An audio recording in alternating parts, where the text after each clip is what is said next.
If you have the chronological Bible, it'll be page 1583 or Acts chapter 21. I want to remind you that the last Sunday night, we're not going to be having our evening service. We're going to be joining our brothers across the city at the West Side Church of Christ, the West Side congregation, for the area-wide singing. It rotates around with different sister congregations being able to host it, and it'll be at West Side this year. And so we're looking forward to joining them for an excellent time of singing and fellowship. And it's always encouraging to be reminded there's other brothers and sisters out there. Amen? I love that, whether we're across town or we're across the state or across the world. It's like, oh yeah, God's doing some stuff beyond just what I'm always maybe thinking about. So next Sunday night will be our last time to discuss our week's reading, and then we'll begin the new year together. So some of you, well, the polite way to say it is some of you are very special. Okay? We are unique, not just in our fingerprints, but sometimes we can either be disappointed or even confused, uncertain about the things that God does in our life, what He allows, what He doesn't allow, and the experiences we've had. I was just telling somebody this morning, I hadn't thought about it in a long time. It came up in conversation that I actually went to 3 different high schools. Thrown out of it. No, just kidding. Dad moved in his ministry, and so I actually went to 3 junior highs, 3 high schools, and I think two elementary schools, but I don't remember. And there were differences like Idaho to Missouri, or, it was a complete state's difference. And so I was talking about it and said, I actually have a letter jacket. I got a letter jacket from my first high school in Missouri, and I got a medal from a second high school in Idaho, and then I got a letter from my final high school in Kansas. So I have a unique letter jacket, and none of the colors match. Now, there's a point where you could feel sorry for me. Everybody say, oh, yes. And bring chocolate, that'll help. There's a point where you could say, oh my, how terrible.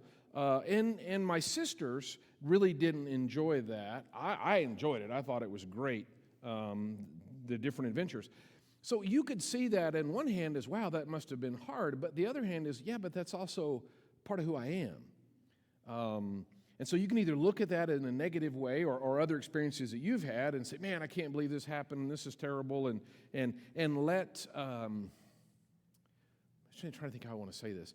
There is a sense where our experiences define us, but we choose whether that's a negative definition or a positive definition, right? So I could go through life crippled and upset, and you got to understand, I got moved around a lot as a kid, and I was. Or I could say, yeah, but I would argue that's one of the reasons why our immediate family is so tight and has been all these years, is because we were our primary relationships. I would also argue that helped prepare me as an adult, that I was used to change. Change doesn't scare me. It doesn't bother me. I think change is interesting. I think change is an adventure. I will also say that it may have helped me. I remember having a friend in Idaho at the time who was a grown man who had never in his life been outside the county. And he was 80-something years old. And I'm trying to imagine, that's a different perspective. I did struggle in that when we moved to Missouri, when I was in junior high, we did that a couple times, and my friends, I'd tell them, oh, yeah, we're from Idaho. I'm from Idaho, and man, it gets 40 below zero, and it gets snow on the ground. And all of my friends looked at me and said, you're the biggest liar we've ever seen in our lives. Everybody knows it doesn't get that cold. And local wisdom was, on a cold winter night, you leave the water running, and that way it won't freeze, because everybody knows running water won't freeze. Baloney, right? If it's cold enough, right? The Snake River, which is a running rapid river in Idaho, freezes every year, right?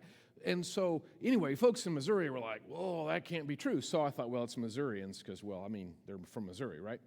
So we moved back to Idaho, and my buddy's like, hey, you're back. I'm like, yeah, you never believe it. You'll never believe it. In the summertime, it can be 112. And they said I was the biggest liar they'd ever met in their life. And I learned something right then. I thought, you know what? we can be limited in our knowledge by our experience. There's a bigger world out there. There's things to learn. So my point of all of that is to say, whatever your story is, it's not that it's been out of control, or it's not that it's not redeemable or useful for kingdom work. Because that's what really struck me in reading in Acts chapter 21 is I could hear the whole time I'm reading through this chapter, I could hear Paul saying that I've been all things for all people so that by all means or all efforts I might win some, right? What an amazing quality for a missionary. You know, there's some people that don't like change and they want their same peanut butter sandwich made the same way every day. And if they go to the mission field, they're going to struggle, right? Because it's a different culture and they're going to eat weird things. And you're going to have to, if you're going to communicate, you're going to have to figure out how to connect. So the Apostle Paul in this particular, two things really struck me is one, how God used Paul's story before Paul knew he had a story. How God had prepared Paul to be the perfect tool in this particular situation. The second thing that really struck me was the poise that Paul has, and I suspect that comes from the peace that he has, that he has surrendered, that whatever happens is what God intends, and he'll just go with it. So, when Paul arrives in Jerusalem in chapter 21 and about verse 17, the bottom of page 1583, he says, "When we arrived at Jerusalem, the brothers received us warmly. The next day, Paul and the rest of us went to see James," which is a fun story. You remember that's Jesus' half-brother, if you will. They share the same mother, but obviously a different father. But remember, James didn't believe that Jesus was the Christ until after Jesus' resurrection.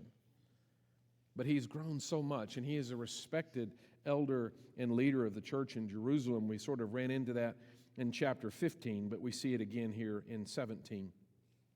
And all the elders were present. Paul greeted them and reported in detail what God had done among the Gentiles through his ministry.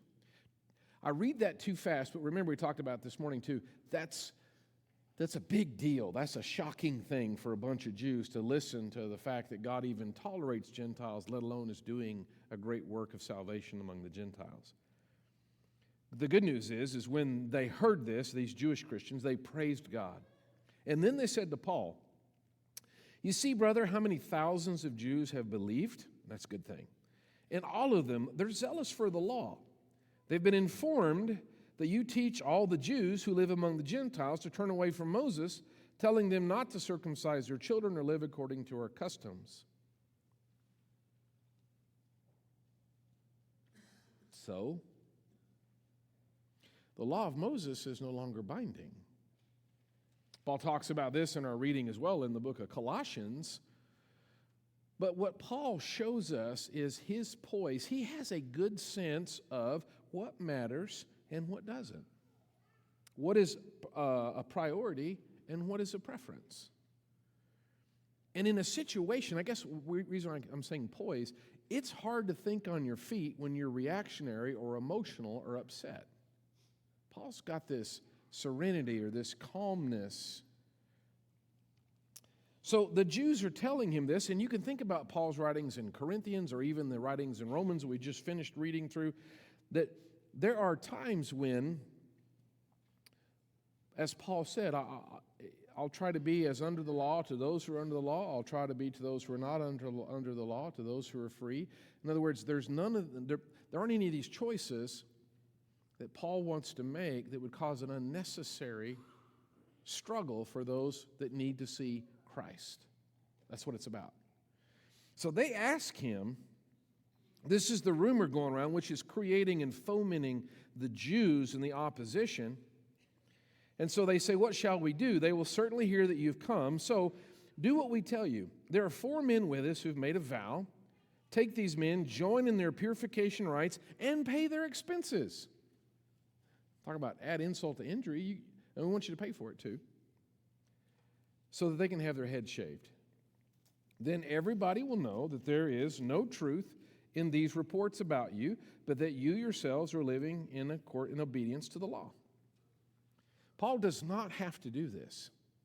There are sections in Corinthians and Galatians and in Romans, where he says this is not required in the gospel of Jesus Christ.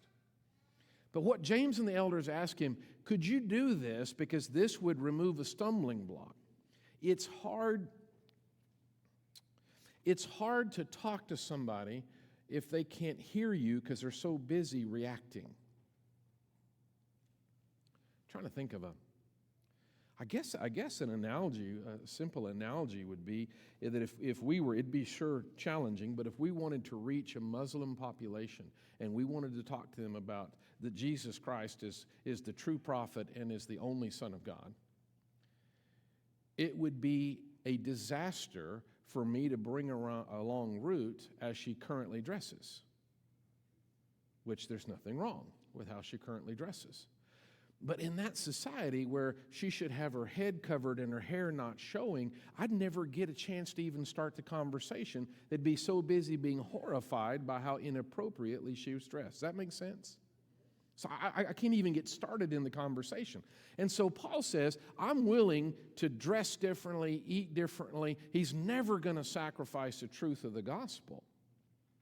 What I think is fascinating as you read through Paul's life, there's a time when he will circumcise with his own hands one of his fellow missionaries, and there's another time where he draws a line and says, oh, no, you don't. You're like, well, Paul, that's not real consistent. How come one time you forbid it and another time you do it yourself? The difference is, are you saying this is required or are you saying this is just easier to get along with folks? Because Paul will bend. So let me go back to my Muslim example. If you were to tell me, in order to honor God, then Ruth has to cover her hair, I'm going to say, okay, no, wait a minute. Because that's not true. Now, if we're talking cultural, all right, we can make those adjustments, but I'm not going to require that before you can be baptized. Does that make sense? That can be incredibly challenging. They continue to say, as for the Gentile believers, we have written to them our decision that they should abstain from food. This comes from Acts 15. Abstain from food sacrificed to idols, from blood, from meat of strangled animals, and from sexual immorality. It's interesting that some of this is like, well, yeah, that's always going to be true. But some of it, like food sacrificed to idols, Paul actually finds himself like circumcision on both sides of that. Because it depends. His admonition to the Corinthians is don't ask, just eat. But then he also goes to say, now if this really causes somebody to say, whoa, you're supporting idolatry, then Paul says, then don't eat meat at all. It's not worth it. And I guess we live in a world where it's all about what I want to do, and if you don't agree, then we're going to break relationship. This is the kind of the volatile world we're in. If you don't agree with me, there's no tolerance, right, and we're going to break the relationship. And I watch Paul has such a grasp on this is about Jesus Christ and him lifted up, then nothing else matters to him. I'm talking about like eat meat, don't eat meat. That'd be a big deal for me. It'd be a huge deal for me. But Paul's like, it's not really that important. Are you telling me that just the stuff I like to do is not really all that important? Yeah, you have to be living on mission for that to make sense. Why should I have to change what I'm doing just because somebody else, whatever? Psh, why? Who? It depends. Are you living on mission or are you living for yourself? Is there anything more important than your own pursuit of your own pleasure or your own interests? I'm not talking about ungodly things. I'm talking about do you eat a pork sausage in front of a Jewish Christian or not? The interesting thing, too, so Paul does that, and he purifies himself along with them, and then he goes to the temple, and he gives notice of the date of when the days of the purification would end, and the offering would be made for them. I just wonder, what would it be like for Paul to be, he's in the temple with fellow Jews, not the Christian men he's with, but the larger crowd. These are all Jews who have rejected Christ as the Messiah. He's in an environment of lost people.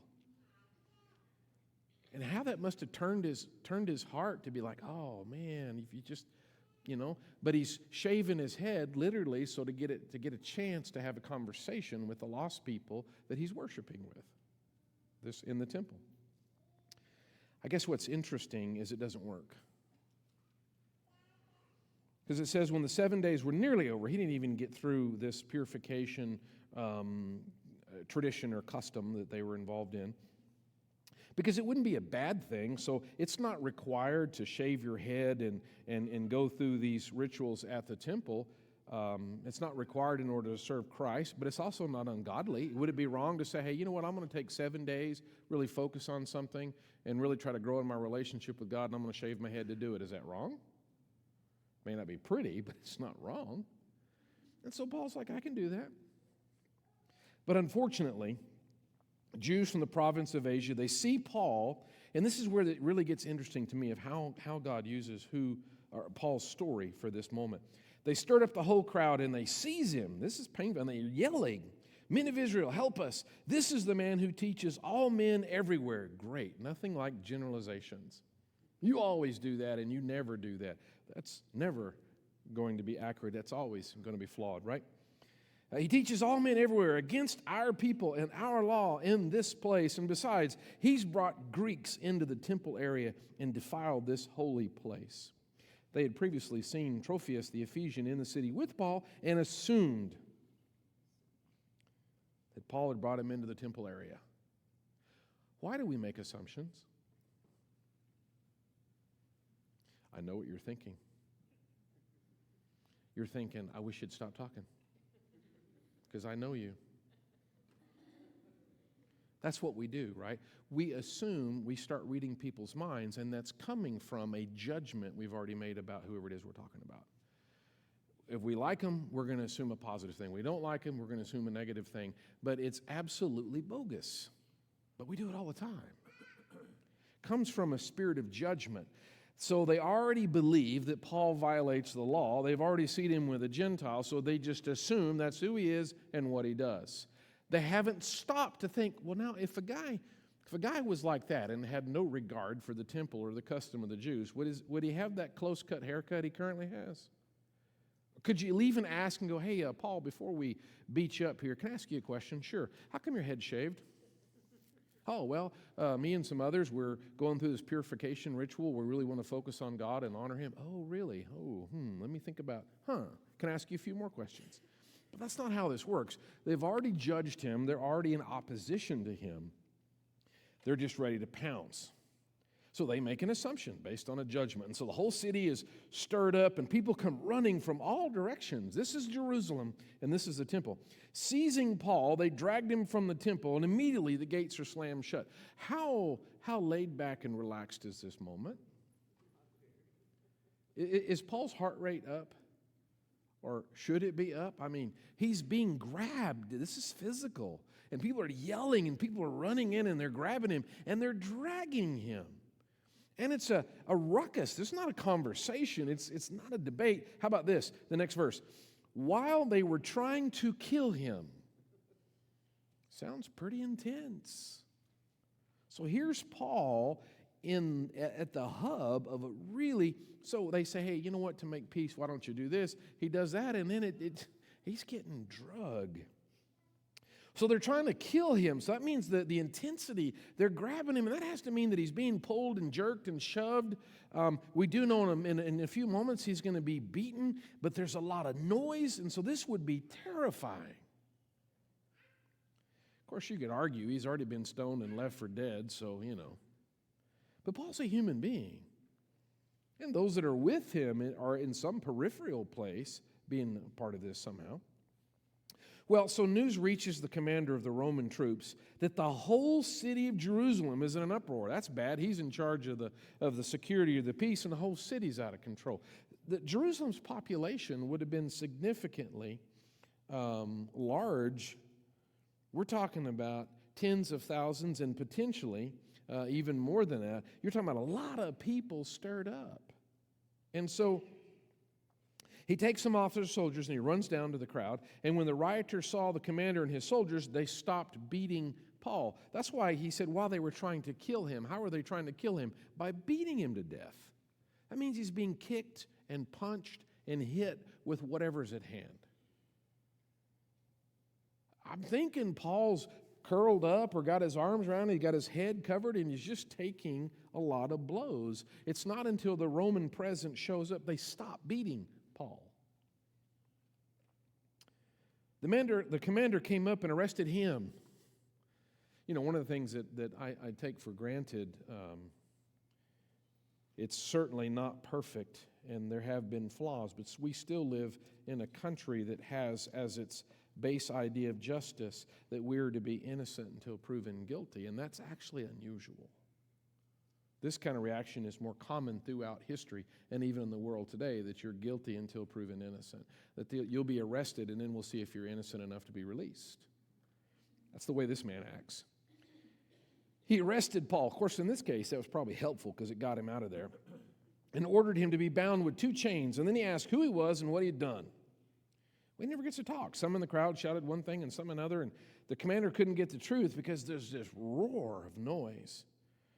So he orders that Paul is taken into the barracks, and so when Paul reaches the steps, the violence of the mob was so great he had to be carried by the soldiers. They're still pulling at him and swinging at him and trying to hit him, and it literally takes the soldiers physically blocking or shielding Paul. And the crowd followed and shouting, "Away with him!" So if you're Paul, what are you thinking right now? My first thought was, I want my money back. Right? Because he paid for the 4 people to go through a purification process to keep the peace, and that hadn't worked. This is scary and painful. Because Paul's been through this before, it can mean that he's pretty calm. It also can mean he's pretty flinchy, because that's also typical. If you've had past experiences, you can rev up pretty quickly to a defensive or reactive state. But isn't this the point where you're like, all right, you know what? I've done everything I know how to do. So just, y'all deserve what's coming. Y'all deserve the condemnation of hell because you won't even listen. Well, so as the soldiers were about to take Paul into the barracks, he asked the commander, "May I say something to you?" Do you remember in Corinthians, Paul talks about spiritual gifts, and he talks about speaking in tongues. And we saw in Acts chapter 2, the first time we see speaking in tongues, the apostles are preaching in all these different languages, and everybody's like, whoa, I hear the gospel in my own home tongue. Later, when Paul talks about it, he says it's a great gift for the missionary, the great gift for the unchurched. What an advantage it would be to speak multiple languages, and especially if you didn't have to take the time to study it. It was just given to you miraculously. I'm sort of reminded, you've heard, what do you call somebody who speaks 3 languages? They're trilingual. What do you call somebody who speaks 2 languages? They're bilingual. What do you call somebody who speaks 1 language? American, right? And part of that is we don't have neighboring. I mean, if we lived like in Europe where you could drive in an hour and a half to another country, you'd have a lot more probably drive to learn other languages. But when Paul says, "May I say something to you," it kind of stops everything because the commander says, "Do you speak Greek?" And now we see the second assumption. The first assumption is from the Jews all running in. This is that guy, and he brings Gentiles he brings Greeks into the temple because they saw him with 1 Greek. So automatically that means there got to be other Greeks. Where you find 1, there's got to be more. And he's bringing them with him. None of that's true. And now he says, "Do you speak Greek? Aren't you the Egyptian?" Swing and a miss. No. Aren't you the Egyptian that started a revolt and led 4,000 terrorists out in the desert some time ago? And Paul says, no, actually not. Wow, he missed that one. But now from his perspective, he's rushing down. The whole city's in uproar, and there's this huge crowd, and they're all beating on this guy, and they're having a fit. So apparently he goes automatically to his worst on the most wanted list. This must be a really bad dude to create all this kind of, wow, what a wreck, what a mess. And Paul says, "I'm a Jew." Oh, that explains why the Jews are trying to kill you. "I am a Jew from Tarsus in Cilicia, a citizen of no ordinary city." I'm a Jew. Remember, Paul said, "I'm all things to all people, so that by all means I might win some." So he speaks Greek. He's wise, because that gets the commander's attention and creates this conversation. "I'm a Jew." Hold on to that. "I'm a Jew" is what he tells him. It's not really the whole story, but it is true. I'm a Jew. But then Paul, he says, let me talk to the people. Why? You realize he's already swelling from the places where they punched him and beat him and were literally killing him, and if it hadn't been for the commander, I'd have something to say. But that's not where Paul's at. Please let me speak to the people. So, having received the commander's permission, Paul stood on the steps and he motioned to the crowd. When they were all silent, he said to them in Aramaic. He spoke Greek, and the commander's like, wait a minute, you're not Egyptian. No, I'm a Jew. And then when he speaks to the crowd, he speaks in Aramaic, which is different slightly than Hebrew. Hebrew's the formal language, the educated language, the language of the Old Testament. Aramaic is very, very, very similar. Some would even argue that Aramaic is really more of the everyday way you speak Hebrew. We don't really have a good analogy like that, but I guess if you go to school and you get educated and you learn to talk like the guy that gives you the weather, and so you have a certain way you talk. But after Ruth and I had been married, we of course we were in the big town of Wellman, Texas, out by Brownfield. I don't know if you've heard of the metropolis of Wellman, but we lived there. We went to Houston, then we went to California. One of those years, we were traveling back for holidays, and we drove back to Arkansas for Thanksgiving, which is where I was born, North Little Rock, Arkansas. And that's the first time I had taken her to Arkansas, and she was stunned and I hadn't been there in decades. The closer I got, my language started changing. And I said, well, yeah, I'm bilingual. I speak Southern. Because the language we used in California is considerably different than my folks in the hill country in Arkansas use. Well, Aramaic is like speaking the local dialect. It's like when you don't say oil, you say ol. It's when you sound like home. So when Paul starts to talk in Aramaic, this is heart language. This is authentic. He says, I'm a Jew, and then he talks like one. He speaks their heart language. And then he addresses them, this crowd that he was in the process of dying when the Roman commander got there in time.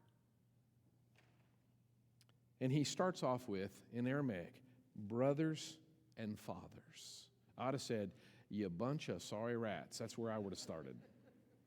Brothers and fathers of such gentleness and respect. And then he gives a beautiful defense of the gospel in his story.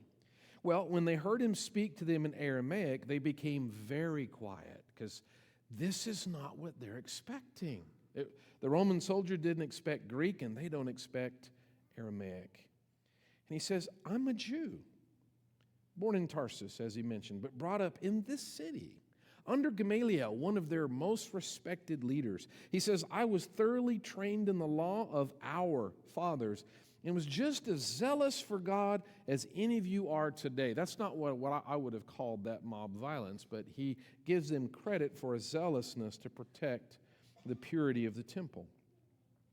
And he says, I persecuted the followers of this way to their death, arresting both men and women, throwing them into prison, as also the high priest and all the council can testify. I even obtained letters from them to their brothers in Damascus, and I went there to bring these people as prisoners to Jerusalem to be punished. What he's setting up is, you got to understand how different things are now. To let his testimony bring light to, why would he be so changed? All right, so he says, brothers and sisters, and then he says, I understand your zealousness. And then he says, I was a bigger, better, more intense defender of this than you are now today. They were in the process of killing him. And Paul says, yeah, I've already done that. Paul's been that person. So he relates and he connects and he establishes a common ground with them. And then he tells them what happened. About noon, I came near Damascus. A bright light from heaven flashed around me. I fell to the ground. I heard a voice say to me, Saul, Saul, why are you persecuting me? Why do you persecute me? Who are you, Lord? I asked. I am Jesus of Nazareth, whom you were persecuting, he replied. Now my companions saw the light, but they didn't understand the voice of him who was speaking to me. What shall I do, Lord? I asked. Get up, the Lord said. Go into Damascus, and there you'll be told all that you've been assigned to do. My companions led me by the hand into Damascus because the brilliance of the light had blinded me. A man named Ananias came to see me. He was a devout observer of the law. He was also a Christian brother. But he was a devout observer of the law and highly respected by all the Jews living there. He stood beside me and said, "Brother Saul, receive your sight." At that very moment, I was able to see. Paul is telling them a story that they're familiar with. This is how men become prophets. This is how men are called to be prophets throughout their whole history, throughout the Old Testament. That God calls, God assigns, and then God prepares. And that's what Paul is talking to them as that he has been called to be a prophet, which you remember means mouthpiece or spokesman. And then he said, Ananias then said to Paul, "The God of our fathers has chosen you to know his will and to see the righteous one and to hear words from his mouth." This is the common language from the Jews of the Messiah. "You will be his witness to all men of what you have seen and heard. And now, what are you waiting for? Get up, be baptized, and wash your sins away, calling on his name." Now you can see why the first thing Paul did when he could see was go get baptized. He was in a hurry because he wanted his sins to be washed away. "When I returned to Jerusalem and was praying in the temple, I fell into a trance. And I saw the Lord, and the Lord said, 'Quick,' he said to me, 'leave Jerusalem immediately, because they will not accept your testimony about me.'" They won't accept the story of your change. They won't accept the witness of what Jesus is, who Jesus is and what he's done in his life. "Lord," I replied, "these men know that I went from one synagogue to another to imprison and beat those who believe in you. And when the blood of your martyr Stephen was shed, I stood there giving my approval and guarding the clothes of those who were killing him." It's like Paul is saying, no, Lord, they'll see it because they know that I was one of them and now I'm different. And I mean, that ought to register. Then the Lord said to me, "Go. I will send you far away to the Gentiles." Sadly, Luke continues the narrative when he says, "The crowd listened to Paul until he said this, and then they raised their voices and shouted, 'Rid the earth of him. He's not fit to live,'" which gives us insight. Why did they reject Paul? Fairly similarly to why they rejected Jesus. You're not going to pollute our fine establishment with those kind of people. What was the big concern they had of Jesus? Why is he eating with the tax collectors and the sinners? If this man were a prophet of God, surely he would know what sort of person he was talking to and who he was eating with. When do they derail with Paul? You're not bringing the Gentiles in here. What was the crowd all stirred about? He brings Greeks in the temple. They're not going to have that. And then they have a really godly, spiritual reaction. They were shouting and throwing off their cloaks and flinging dust into the air. When you don't have an argument, you just get mean.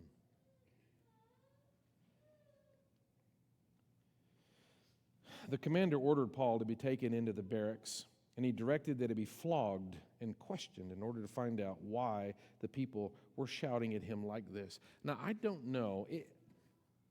I'm going to say probably the commander spoke Aramaic, but he may not have. He's going to speak Roman. He's going to speak Greek. We already seen that. Would we also speak Aramaic? Well, I don't know how long he's been there. It would be smart if he's going to be the kind of the commander of that area for him to learn the local language, but I don't know how long he's been there. It may be that he has no idea what Paul just said. Well, even if he's fluent in Aramaic, he's not a Jew, he's not a reader of the Old Testament, and he would still have no idea what Paul just said. So he makes an assumption. He knows he's not that famous Egyptian fella, but he figures, wow, he must be something wrong with him. That many people are mad at Paul. I mean, people went nuts, ripping their clothes off, throwing the air, throwing dust, and all this sort of stuff. So as they stretched him out to flog him, now, in Acts 16, Paul takes Silas and preaches the gospel, and then he gets in trouble, and he gets beaten with rods and put in stocks. And Paul and Silas are singing and praying praise to God about midnight when God brings the earthquake and all of that stuff. So Paul's taken beatings before.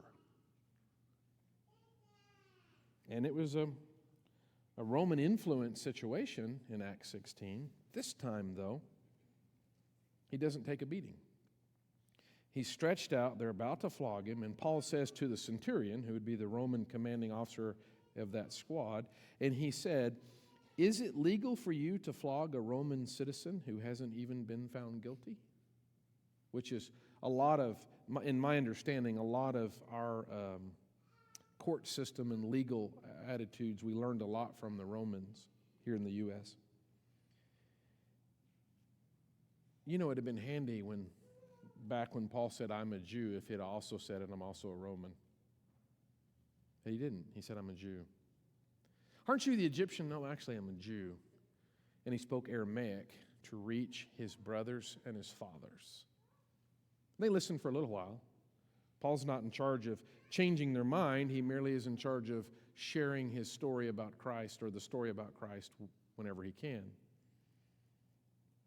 They've got him stretched out. They've already allowed him to be roughed up for sure.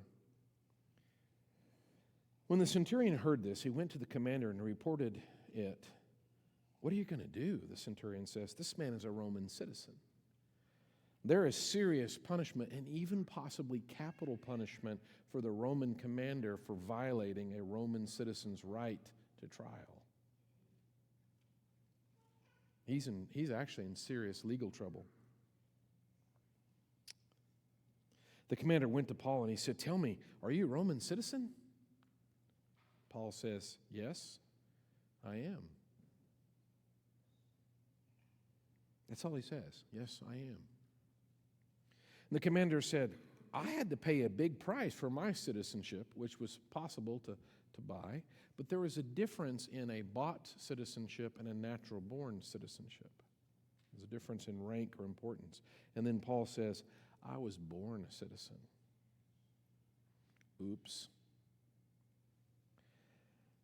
Man, I wish I knew more about Paul's growing up. So he's a Jew, a highly trained Jew, which means he's of the descendancy of Abraham.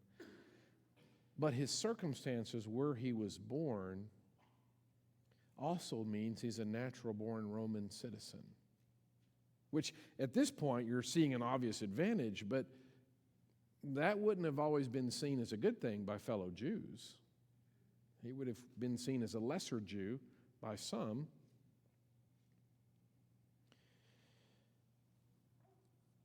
"I was born a citizen," Paul replied, and those who were about to question him withdrew immediately. The commander himself was alarmed when he realized that he had put Paul, a Roman citizen, in chains. So who is Paul? Is he a Jew? Is he a Roman? Is he a Christian? Well, he shaved his head and participated in a temple ritual of purification. He spoke Greek to a commander, then he spoke in Aramaic and said, "I'm a Jew," and he spoke to a Jewish crowd. "Fathers, brothers, and our heritage and our God," he said to the crowd. And then he says to the Roman commander, he says, "I'm a natural-born Roman citizen." It's amazing how God calls the right person for the right job. There can't be a lot of people that have this unusual background that Paul has. They bring him before the Sanhedrin, which Paul's familiar with. And he even says, "My brothers, I fulfilled my duty to God in all good conscience to this day." At this, the high priest Ananias ordered those standing near Paul to strike him on the mouth. And then Paul said, "God will strike you, you whitewashed wall. You sit there to judge me according to the law, yet you yourselves violate the law by commanding that I be struck." Ooh, a little fire here. Those who were standing near Paul said, "You dare insult God's high priest?" Paul almost said everything right. It was a violation to have him struck, just like it's a violation to put a Roman citizen in chains. Now the high priest is violating due process as well. His mistake was, he said, "You whitewashed wall." I would say he was accurate. But Paul says, brothers, I didn't realize he was the high priest, for it is written, do not speak evil about the rule of your people. What poise. I'd have said, he's acting like it. But there is such an awareness and a recognition that this is about God and God's work. There's just, he's in the Sanhedrin and he says, I'm on trial today for the resurrection, knowing that kicks up the Pharisees and Sadducees getting a big argument. And the Pharisees are like, all of a sudden, they stood up and argued vigorously. We find nothing wrong with this man. What changed? Well, he agrees with their doctrine. So, I mean, if they'd have had CNN and Fox News then, they'd have been right there, right? I mean, it's the same kind of, suddenly we're buddies because we have the same agreement. So all that goes through. The following night, the last paragraph is Acts 23, verse 11. The following night, the Lord stood near Paul and he said, take courage. As you have testified about me in Jerusalem, so you will testify also in Rome. Oh, good, because that went so well.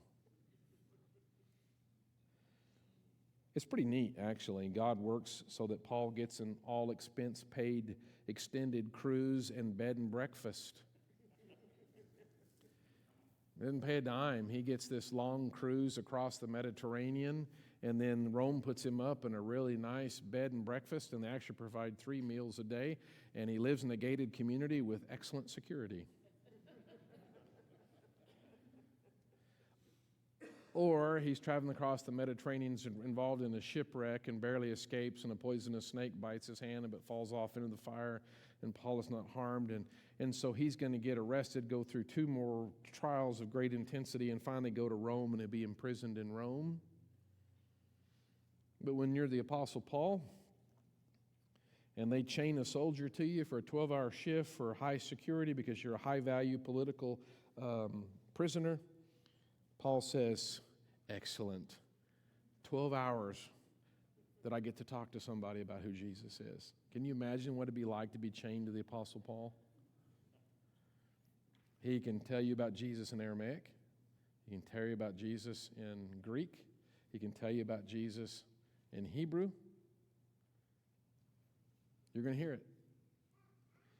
And later we'll find out the whole Praetorian Guard had heard the gospel of Jesus Christ. How else would they have heard?